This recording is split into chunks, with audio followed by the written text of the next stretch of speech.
I have a philosophy that I would rather be right than first.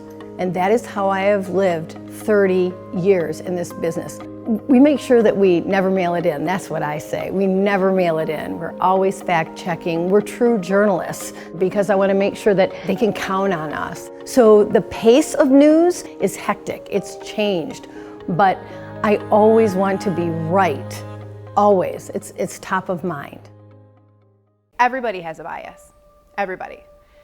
The job of a journalist is to take your bias out and to just tell both sides.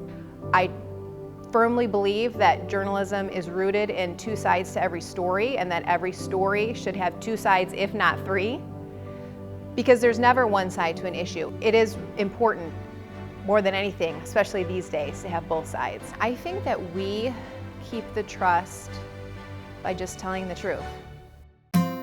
There are so many apps, there's so many websites, there's so many places you can get weather information.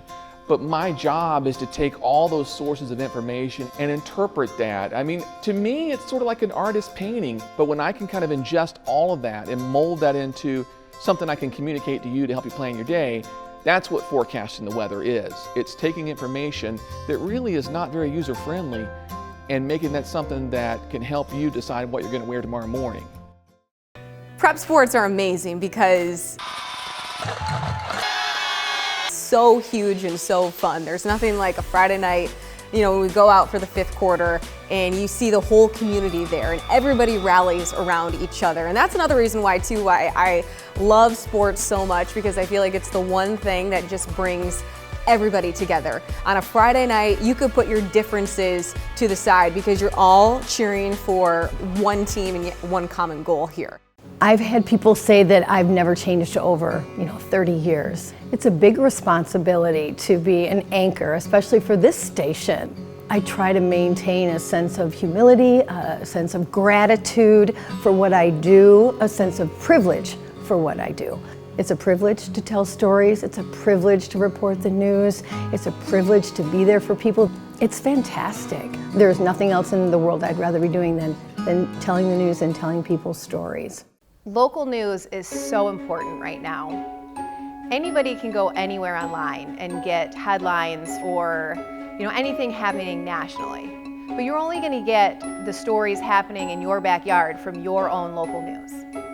Whether it's on air or online, we're covering the stories here in mid-Michigan that you won't find anywhere else.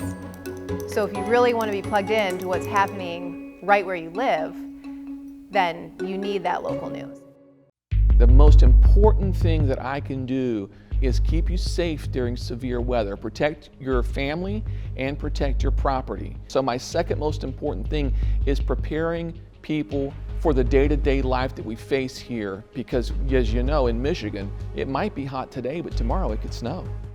People see the surface of who they are, the coach, the athlete, the team, only the stuff that you see on the interviews. It's our responsibility to let other people know who these people really are, because they're more than just a coach, an athlete, a team. It's not being the voice of the athlete or the coach or the team, but it's giving them an opportunity to share who they really are. Watch Audrey Dahlgren weeknights on 6 News.